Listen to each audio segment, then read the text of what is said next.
हाँ जी प्यारे दोस्तों, दर्शकों, विद्यार्थियों, सत श्री अकाल। अज आपां गल करांगे इस्त्री दी राम कहानी जी.एस. रियाल दी जिहड़ी वार्तक रचना है उहदे विषा वस्तु दी। इहदा जिहड़ा केंद्री नुकता है वो ये है कि इस्त्री दी जिहड़ी समाजिक स्थिति है वो की है, इहनूं भाषाई प्रकार के जरिए जाहिर करन दा यतन किया गया इस लेख रचना दे विच, है ना। तो सब तो पहली गल ये है कि औरत नूं सुंदरता तक ही सीमित कर दिता गया। हुण जिवें मर्द ते कहंदे औरत एक दूजे नूं प्यार करते हैगे ने, पर मर्द जिहड़ा औरत नूं संबोधन करदा है उहदे वास्ते तां साडे कोले बहुत सारे शब्द हैगे ने, जिवें कि कामनी, कांता, मुंद, सुंदरी, गोरी, वामा, रमणी, बिनता। ठीक है, मर्द प्यार कर रहा तो अपनी प्यारी नूं ए नाम आख के संबोधन करके वो बुला सकता है, प्यार कर सकता है। पर जिहड़ी औरत है कहंदे इनू आपां कह सकते हैं कि शर्म हया दी पुतली, कठपुतली बना के इनू पेश किया जाता है। ये कहते जी उस ढंग दे नाल ये प्यार का इजहार कर ही नहीं सकती हैगी, क्योंकि ये तो संग शर्म की पुतली हैगी है। इस करके शब्दों की लोड़ ही नहीं पई हैगी कि वो कोई भी कुड़ी, कोई औरत किहड़े शब्दों के नाल मर्द नूं बुलावे, अपने प्यारे नूं, अपने महबूब नूं बुलावे। ठीक है, ये पहली गल है। दूजी गल ये है कि जे असी साहित्यक रचनावां वल झाती मारीए, खास तौर पर जे असी ਜਿਹੜੇ किस्से ने, जे सूफी काव है, जे असी उहदे वल भी झाती मारीए तो उन्होंने औरत की जिहड़ी बाहरी सुंदरता हैगी है ਉਹਦਾ ही बहुत ज़्यादा वर्णन किया है। एक ट्रैप है जिहदे च औरत नूं फसाया गया, उन्होंने ये दस्सिया गया कि भाई तेरी जिहड़ी कदर है वो सिर्फ तो सिर्फ तेरी बाहरी सुंदरता करके हैगी है। इसे करके सदियां तक औरतां ने अपनी जिहड़ी सीरत है उन्होंने निखारन की कोशिश नहीं की हैगी, क्योंकि उन्होंने ये लगता सी कि भी साडा तां मुੱਲ जिहड़ा है वो साडी सूरत दा हैगा। दूजी गल जिहड़ी वड्डी उभर के आउंदी है इस लेख दे विच्चों वो ये है कि औरत जिहड़ी है वो जननी है। ठीक है, जननी का अर्थ हुंदा है कि पैदा करना, पैदा करके जिहड़ी दुੱਧ चंगाउंदी है उन्हों ही जननी कहा जाता है। ऐं गो शब्द है, गो तो गऊ बनता है, गऊ भी दुੱਧ चंगाउंदी हैगी है। ठीक है, इस करके गऊ नूं भी माँ कह लिया जाता है। जिवें कहंदे कि औरत अपनी औलाद की, अपने परिवार की पालना करती है, उवें धरती भी इस सारे जीआं की, इस धरती ते रहन वाले बशिंदियां की, बनस्पति की, सारियां की साਂਭ संभाल करती हैगी है। इस करके जिवें औरत नूं माँ कहा जाता है, उवें धरती नूं भी धरती माँ, मात भूमि जिहे जिहड़े शब्द ने उहदे विशेषणां नाल याद किया जाता है। तीजी गल ये है कि औरत जिहड़ी है उन्होंने सरीरक रूप दे विच मर्द नालों बलवान नहीं मन्निया जाता है, मर्द नूं ज़्यादा बलवान मन्निया जाता है। ठीक है, जिहड़ा जनानी शब्द है ना, इहदा भाव निकलदा है अबला। अबला भाव के जिहड़ा वीकर सैक्स है ना, जिहड़ा वीक है वो इहदा अर्थ निकलदा है। इसे करके जिहड़ा जनाना शब्द है या जिहड़ा जनानड़ा शब्द है ना, ये ਜਦੋਂ ਵਰਤਿਆ ਜਾਂਦਾ ਤਾਂ ਇਹਦਾ मतलब कमज़ोर तो ही लिया जाता है। ਜਦੋਂ कि दूजे पासे ਜਦੋਂ शब्द ਅਸੀਂ ਵਰਤਦੇ ਹਾਂ मर्द, ਤਾਂ मर्द ਤੋਂ ਬਣਦਾ ਹੈ ਮਰਦਾਨਗੀ, ਮਰਦਾਊਪੁਣਾ। ਇਹ ਸਾਰੇ ਜਿਹੜੇ ਨੇ ਇਹ ਦਲੇਰੀ ਨੂੰ ਰਿਪਰੈਜ਼ੈਂਟ ਕਰਨ ਵਾਲੇ ਸ਼ਬਦ ਹੈਗੇ ਨੇ, ਹੈ ਨਾ। ਇਸੇ ਤਰ੍ਹਾਂ ਇੱਕ ਸ਼ਬਦ ਹੈ ਬਲਾਤਕਾਰ, ਰੇਪ। ਰੇਪ ਦਾ मतलब ਹੁੰਦਾ ਹੈ बलपूर्वक भोग, है ना। तो बलपूर्वक भोग ये सदा ही मर्द वालों किया जाता है ना, बलात्कार है। तो ये जिहड़ा शब्द है ये आप कह सकते हैं रेप जिहड़ा शब्द है ये औरत विरोधी है तो मर्द पक्षी है ना। ये जिहड़ी स्मैल है वो मर्द दे जिहड़ी आप कह सकते हैं उहदा जिहड़ा वर्चस्व है उहदी इहदे चों स्मैल आउंदी हैगी है। अगली गल इहदे विच ये है कि बंदा जिहो जे वातावरण दे विच रहिंदा है, जिहो जे वातावरण दे विच विचरदा है, उहदी जेनेटिक कोडिंग उस अनुसार ही हो जाती है, उहदी शब्दावली भी उहे जी हो जाती हैगी है। जिवें कि औरत जिहड़ी है वो मुहावरा वरतदी है ना, चुल्हे च पवे सिर सवाह, अग लगना, है ना, क्योंकि वो रसोई नाल जुड़ी रहती हैगी बहुता समा। इस करके वो इहो जे शब्द वरतदी है। जदों कि जिहड़ा मर्द है ना उहदे वास्ते वो शब्द वरतदा है ना, पै जाना, खिच सुट्टना, चुक लैना। ये ऐ लगदा जिवें मतलब नादरशाही हमला हो गया होवे, क्योंकि पंजाबी मर्द जिहड़ा हैगा सदा ही जंगजू रहा, जुझारू रहा, लड़ाइयां लड़दा रहा। इस करके उहदे सुभाਅ दे विच ये चीज़ां शामिल हो गईयां ने जिहड़ी कि उहदी भाषा दे राहीं सामने आउंदियां ने।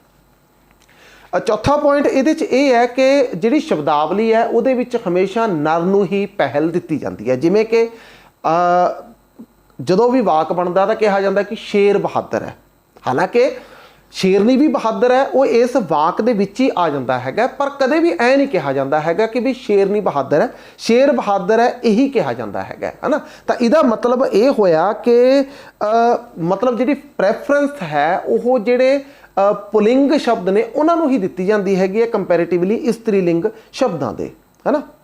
मुੱਢ ਤੋਂ ਕਹਿੰਦੇ ਜਿਹੜੀ ਇਸਤਰੀ ਹੈ ਉਹਨੂੰ ਆਪਣੇ ਅਧੀਨ ਰੱਖਣ ਵਾਸਤੇ ਹੈ ਨਾ ਸਾਜ਼ਿਸ਼ਾਂ ਮੁੱਢ ਤੋਂ ਹੀ ਚੱਲਦੀਆਂ ਰਹੀਆਂ ਨੇ।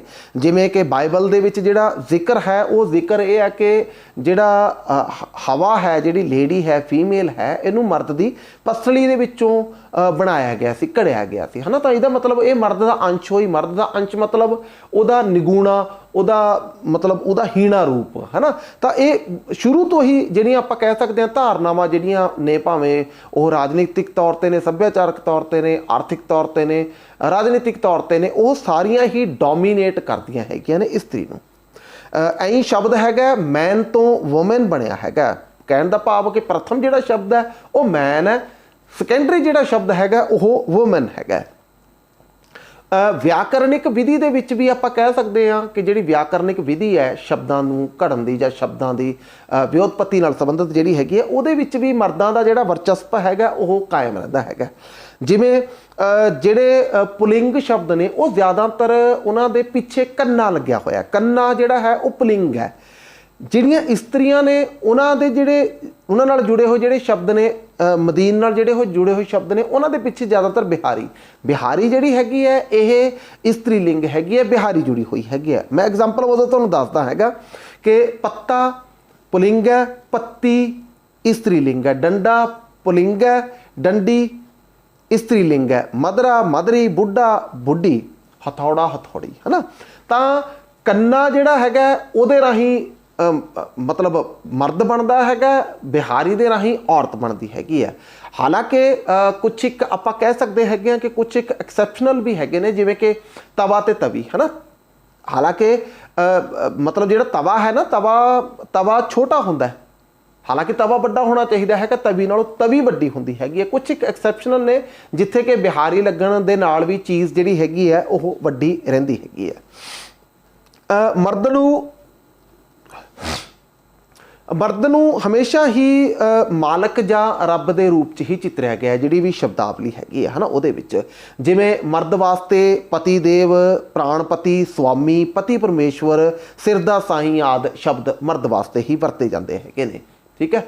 ਤਾਂ ਪਰ ਜਦੋਂ ਮਰਦ ਆਪਣੇ ਆਪ ਨੂੰ ਇਸਤਰੀ ਰੂਪ 'ਚ ਪੇਸ਼ ਕਰਦਾ, ਜਿਵੇਂ ਕਿ ਕਈ ਸੂਫੀਆਂ ਦੇ ਕਾਵਿਆਂ ਦੇ ਵਿੱਚ ਜਾਂ ਗੁਰਬਾਣੀ ਦੇ ਵਿੱਚ, ਤਾਂ ਉੱਥੇ ਜਿਹੜਾ ਦੇਵ ਹੈ, ਪ੍ਰਾਣਪਤੀ ਹੈ, ਸਵਾਮੀ ਹੈ, ਪਰਮੇਸ਼ਵਰ ਹੈ, ਸਿਰ ਦਾ ਸਾਈਂ ਹੈ, ਉਹ ਰੱਬ ਬਣ ਜਾਂਦਾ। ਉੱਥੇ ਮਰਦ ਜਿਹੜਾ ਹੈਗਾ ਉਹ ਇਸਤਰੀ ਰੂਪ ਦੇ ਵਿੱਚ ਪੇਸ਼ ਹੁੰਦਾ ਹੈਗਾ। ਕਹਿਣ ਦਾ ਭਾਵ ਤਾਂ ਫਿਰ ਇਹੀ ਹੋਇਆ ਨਾ ਕਿ ਜਿਹੜੇ ਇਹ ਸ਼ਬਦ ਨੇ ਪਤੀ ਦੇਵ, ਪ੍ਰਾਣਪਤੀ, ਇਹ ਮਾਲਕ ਵਾਸਤੇ ਜਾਂ ਰੱਬ ਵਾਸਤੇ ਹੀ ਵਰਤੇ ਜਾਂਦੇ ਨੇ। ਤਾਂ ਇਹਦਾ ਮਤਲਬ ਇਹ ਹੈਗਾ ਕਿ ਜਿਹੜਾ ਮਰਦ ਹੈ, ਜਿਹੜਾ ਖਸਮ ਹੈ, ਉਹ ਮਾਲਕ ਹੈ, ਅਤੇ ਜਿਹੜੀ ਔਰਤ ਹੈ, ਜਿਹੜੀ ਮਦੀਨ ਹੈ, ਉਹ ਉਹਦੀ ਗੁਲਾਮ ਹੈਗੀ ਹੈ। ਇਹਨਾਂ ਸ਼ਬਦਾਂ ਰਾਹੀਂ ਸਾਨੂੰ ਇਹ ਪਤਾ ਲੱਗਦਾ ਹੈਗਾ। ਬਾਕੀ ਜਿਹੜੀਆਂ ਸਾਡੀਆਂ ਸੱਭਿਆਚਾਰਕ ਰੀਤਾਂ ਨੇ, ਰਵਾਇਤਾਂ ਨੇ, ਰਸਮ ਨੇ, ਰਿਵਾਜ ਨੇ, ਉਹਨਾਂ ਦੇ ਵਿੱਚ ਵੀ ਜਿਹੜਾ ਮਰਦ ਹੈ ਉਹੀ ਡੋਮੀਨੇਟ ਕਰਦਾ ਹੈਗਾ, ਹੈ ਨਾ। ਇੱਕ ਐਗਜ਼ਾਮਪਲ ਹੈਗੀ ਹੈ ਕਿ ਜਿਹੜੀ ਪੱਲਾ ਫੜਨ ਦੀ ਰਸਮ ਹੈਗੀ ਹੈ, ਪੱਲਾ ਔਰਤ ਫੜਦੀ ਹੈਗੀ ਹੈ ਅਤੇ ਮਰਦ ਜਿਹੜਾ ਹੈਗਾ ਉਹ ਮਤਲਬ ਉਹਦੇ ਵੱਲੋਂ ਪੱਲਾ ਫੜਾਇਆ ਜਾਂਦਾ ਹੈਗਾ, ਹੈ ਨਾ। ਤਾਂ ਇਹਦਾ ਮਤਲਬ ਇਹ ਹੈਗਾ ਕਿ ਔਰਤ ਹਮੇਸ਼ਾ ਹੀ ਮਰਦ ਦੀ ਪੱਲਾ ਬਰਦਾਰ ਜਾਂ ਉਹਦੀ ਪਿੱਛ ਲੱਗ ਬਣ ਕੇ ਰਹੂਗੀ। ਜਿਵੇਂ ਪਹਿਲਾਂ ਜਿਹੜੇ ਰਾਜੇ ਮਹਾਰਾਜੇ ਹੁੰਦੇ ਸੀ, ਉਹਨਾਂ ਦਾ ਜਿਹੜਾ ਪਿੱਛੇ ਪੱਲਾ ਹੁੰਦਾ ਸੀ, ਜਾਂ ਜਿਹੜੀਆਂ ਰਾਣੀਆਂ ਹੁੰਦੀਆਂ ਸੀ, ਤਾਂ ਉਹਦੇ ਚੱਕਣ ਵਾਸਤੇ ਪਿੱਛੇ ਬੰਦਾ ਜਾਂ ਉਹਦੀ ਦਾਸੀ ਹੁੰਦੀ ਸੀ, ਹੈ ਨਾ। ਤਾਂ ਉਹਨੂੰ ਹੀ ਪੱਲਾ ਬਰਦਾਰ ਕਿਹਾ ਜਾਂਦਾ ਸੀ। ਤਾਂ ਇਹਦਾ ਮਤਲਬ ਇਹ ਹੈਗਾ ਕਿ ਉਹ ਉਹਦੇ ਗੁਲਾਮ ਨੇ, ਉਹ ਉਹਦੇ ਪਿੱਛੇ ਲੱਗਣ ਵਾਲੇ ਹੈਗੇ ਨੇ, ਹੈ ਨਾ। ਤਾਂ ਇਹ ਸ਼ਬਦਾਂ ਰਾਹੀਂ ਵੀ ਅਸੀਂ ਦੇਖਦੇ ਹੈਗੇ ਕਿ ਮਰਦ ਹੀ ਡੋਮੀਨੇਟ ਕਰ ਰਿਹਾ ਹੈ ਕੰਪੈਰੇਟਿਵਲੀ ਔਰਤ ਦੇ। ਸ਼ਬਦ ਜਿਹੜਾ ਹੈਗਾ ਪਤੀਵਰਤਾ, ਸਤਵੰਤੀ, ਲਾਜਵੰਤੀ, ਠੀਕ ਹੈ, ਇਹ ਔਰਤ ਵਾਸਤੇ ਵਰਤੇ ਜਾਂਦੇ ਨੇ। ਔਰ ਇਹ ਸ਼ਬਦਾਂ ਦਾ ਭਾਵ ਕੀ ਹੈ? ਉਹ ਔਰਤ ਜਿਹੜੀ ਕਿ ਆਪਣੇ ਮਰਦ ਪ੍ਰਤੀ ਵਫਾਦਾਰ ਰਹੇ। ਵਫਾਦਾਰ ਰਹਿਣ ਦੀ ਜ਼ਿੰਮੇਵਾਰੀ ਸਿਰਫ ਤੇ ਸਿਰਫ ਔਰਤ 'ਤੇ ਹੈ। ਇਸੇ ਕਰਕੇ ਇਹ ਜਿਹੜੇ ਸ਼ਬਦ ਨੇ ਸਿਰਫ ਤੇ ਸਿਰਫ ਔਰਤ ਵਾਸਤੇ ਹੀ ਘੜੇ ਗਏ ਨੇ, ਹੈ ਨਾ। ਸਤੀ ਹੋਣਾ ਸ਼ਬਦ ਹੈ। ਸਤੀ ਹੋਣ ਤੋਂ ਭਾਵ ਹੈਗਾ ਕਿ ਔਰਤ ਆਪਣੇ ਸੱਤ ਸਮੇਤ ਸਵਾਹ ਹੁੰਦੀ ਹੈਗੀ ਹੈ। ਜਦੋਂ कि मर्द ते इहो जी कोई भी जिम्मेवारी नहीं हैगी, है ना। मतलब ये सारियां जिन्नियां भी नैतिक बंदिशां ने ये सारियां औरतां ते ही लागू हुंदियां ने, मर्दां ते इहो जी कोई भी बंदिश लागू नहीं हुंदी हैगी, है ना। जिवें हुण जनानखाना जिहड़ा शब्द हैगा वो थां जिथे जनानियां रहिंदियां ने, पर्दादारी जिहड़ी हैगी है ये औरतां वास्ते ही हैगी है, मर्दां वास्ते कोई भी कंपलशन नहीं हैगी। हुण जदों औरतां इन्नी कुर्बानी दिंदियां ने, इन्ना संजम वरतदियां ने, उहदे बावजूद भी उन्हां नूं कोई रियायत नहीं मिलती हैगी। जिवें जे असीं जन्नत की गल करिए तो कहते उत्थे हूरां जिहड़ियां ने वो मर्द नूं मिलणगियां, औरत नूं नहीं मिलणगियां, भावें मर्द जिन्ना मर्जी अयाश रहा होवे, है ना। पर मिलणियां तां मतलब सहूलतां औरत नूं चाहीदियां ने, पर साडी भाषा ये दसदी है कि वो सहूलतां भी उत्थे मर्द नूं ही मिलदियां हैगियां ने, ठीक है। गालां जिहड़ियां ने, गालां आपां कह सकते हैं कि मर्द कटदा लड़ाई के दौरान दूजे मर्द नूं कटदा, बट इहदे च जलालत जिहड़ी हैगी है वो औरत नूं दित्ती जाती है, उहदे च घड़ीसिया औरत नूं जांदा हैगा, है ना।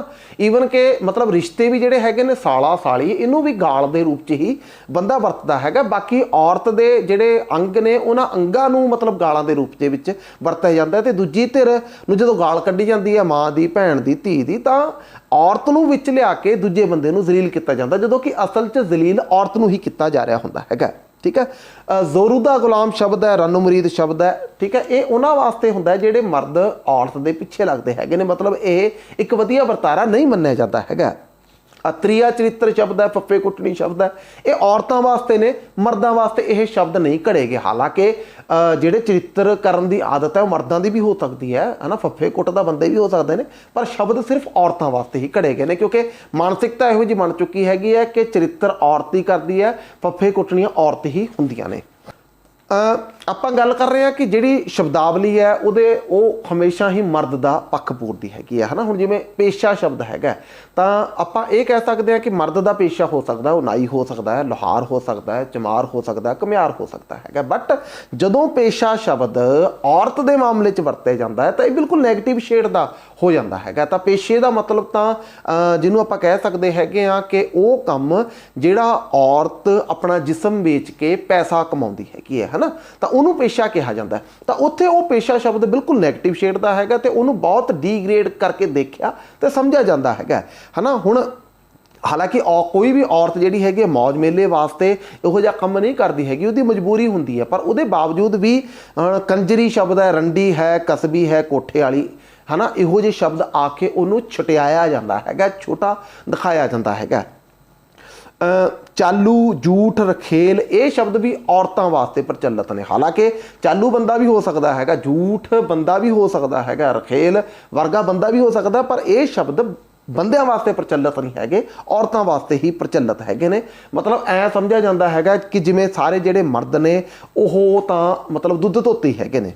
अच्छा, ये नाल जुड़ती ही एक होर गल हैगी है कि जदों बंदे दे संदर्भ दे विच शब्द वरते जाते हैं तो उदों उहदी दशा नूं बयान करते होंदे ने, बट जदों ओह औरत दे संदर्भ दे विच शब्द वरते जाते हैं तो वह नैगेटिव शेड लै लैंदे ने। तुहानूं एग्जाम्पल दे के दसदा। हुण एग्जाम्पल है कि रंडी रोना शब्द है ना, रंडी रोना शब्द तो भाव है कि विधवा के दुख, जिहड़ी औरत विधवा हो गई है, ये उसदी दशा है। बट रंडी रोना मुहावरा है कि जदों कोई जिहड़ा अपने मतलब जदों किसी के दुखों नूं ना असीं रिजैक्ट करना होवे, रद्द करना होवे, उदों असीं कहने हैगे कि मतलब तू रंडी रोना लैके बह जानी है ना। इस तरह शब्द है अगे सिरमुन्नी है ना, सिरमुन्नी भी गाल वजों वरतिया जाता है। हालांकि सिरमुन्नी कौन होंदी है, जिहड़ी विधवा हो जाती है उहदे वाल मुन्न दिंदे हैगे सी है ना। तो हुण ये शब्द मतलब औरत की दशा दे हुंदे ने, पर इनू वरतिया जदों जाता है तो यह नैगेटिव शेड दे विच वरतिया जाता है। हुण जिवें औरत है, औरत रंडी हुंदी है तो रंडी नैगेटिव शेड वाला शब्द है। बंदा जो रंडा हुंदा है तो वो सिर्फ दशा बयान करता कि भी जिहदी घर वाली मरी भी होवे। ऐं खसमा खानी, खसमा पेटी जिहड़े वो ने शब्द जिहड़े आपां कह सकते हैं सारे नैगेटिव शेड दे विच ही वरते जाते हैं ने। शब्द है सुहागण कर्मां वाली, ठीक है। सुहागण कौन है? सुहागण वो है जिहदा पति जिउंदा होवे है ना। तो इसका मतलब ये है कि उही औरत कर्मां वाली हैगी है, या उही औरत वधिया मन्नी जाऊगी, या उही औरत का आपां चरित्र उच्चा मन्नांगे जिहड़ी कि मर्द की छत्र छाया हेठ है। सुहागण का मतलब तो ब्याही हुई हो गया ना। तो इसका मतलब कि मतलब ਜਦੋਂ ਤੱਕ ਉਹ ਮਰਦ ਦੀ ਛਾਇਆ ਏਟ ਹੈਗਾ ਉਦੋਂ ਤੱਕ ਹੀ ਉਹ ਸਤੀ ਸਵਿਤਰੀ ਹੈ, ਉਦੋਂ ਤੱਕ ਹੀ ਵਧੀਆ ਹੈਗੀ ਹੈ। ਜਦੋਂ ਉਹਦੀ ਛਤਰ ਛਾਇਆ ਤੋਂ ਬਾਹਰ ਚਲੀ ਗਈ ਤਾਂ ਉਹ ਵਧੀਆ ਇਸਤਰੀ ਨਹੀਂ ਰਹਿ ਜਾਂਦੀ ਹੈਗੀ, ਹੈ ਨਾ। ਤਾਂ ਦੋਸਤੋ ਬਿਲਕੁਲ ਅਖੀਰ ਤੇ ਮੈਂ ਇਹ ਗੱਲ ਕਰੂੰਗਾ ਕਿ ਜਿਹੜੀ ਸ਼ਬਦਾਂ ਦੀ ਅੰਦਰੂਨੀ ਗਵਾਹੀ ਤੋਂ ਇਸਤਰੀ ਦੀ ਸਮਾਜਿਕ ਸਥਿਤੀ ਦਾ ਅਧਿਐਨ ਕਰਨ ਦੀ ਕੋਸ਼ਿਸ਼ ਕੀਤੀ ਗਈ ਹੈ ਇਸ ਵਾਰਤਕ ਲੇਖ ਦੇ ਵਿੱਚ, ਇਸਤਰੀ ਦੀ ਰਾਮ ਕਹਾਣੀ ਦੇ ਵਿੱਚ। ਲੇਖਕ ਇਹ ਗੱਲ ਕਹਿੰਦਾ ਕਿ ਵੀ ਇਹਦਾ ਮੰਤਵ ਬਿਲਕੁਲ ਇਹ ਵੀ ਨਹੀਂ ਹੈਗਾ ਕਿ ਇਹਦੇ ਰਾਹੀਂ ਮਰਦਾਂ ਨੂੰ ਨਿੰਦਿਆ ਜਾ ਰਿਹਾ ਹੋਵੇ ਤੇ ਔਰਤਾਂ ਨੂੰ ਉਹਦੇ ਮੁਕਾਬਲੇ ਟੱਕਰ 'ਚ ਖੜਾ ਕੀਤਾ ਜਾ ਰਿਹਾ ਹੋਵੇ। ਲੇਖਕ ਕਹਿੰਦਾ ਮੇਰਾ ਇਹੋ ਜਿਹਾ ਕੋਈ ਮੰਤਵ ਨਹੀਂ ਹੈਗਾ, ਪ੍ਰਕਾਰ ਨਹੀਂ ਹੈਗਾ। ਮੈਂ ਕਹਿੰਦਾ ਕਿ ਜਿਹੜੀ ਇਹ ਸ਼ਬਦਾਂ ਦੀ ਰਾਜਨੀਤੀ ਹੈਗੀ ਹੈ, ਇਸ ਰਾਜਨੀਤੀ ਨੂੰ ਸਮਝਿਆ ਜਾਵੇ, ਇਸ ਰਾਜਨੀਤੀ ਨੂੰ ਬਦਲਿਆ ਜਾਵੇ ਤਾਂ ਕਿ ਦੋਹੇ ਜਿਹੜੀਆਂ ਧਿਰਾਂ ਨੇ ਬੀਇੰਗ ਹਿਊਮਨ, ਉਹਨਾਂ ਦੋਹਾਂ ਨੂੰ ਬਰਾਬਰ ਦਾ ਜਿਹੜਾ ਰੁਤਬਾ ਹੈਗਾ ਉਹ ਮਿਲ ਸਕੇ। ਜੇ ਤੁਹਾਨੂੰ ਇਹ ਵੀਡੀਓ ਪਸੰਦ ਆਵੇ ਤਾਂ ਚੈਨਲ ਜ਼ਰੂਰ ਸਬਸਕ੍ਰਾਈਬ ਕਰ ਦਿਓ, ਲਾਈਕ ਕਰ ਦਿਓ, ਵੀਡੀਓ ਨੂੰ ਸ਼ੇਅਰ ਕਰ ਦਿਓ। ਬਹੁਤ ਬਹੁਤ ਸ਼ੁਕਰੀਆ, ਮਿਹਰਬਾਨੀ, ਧੰਨਵਾਦ।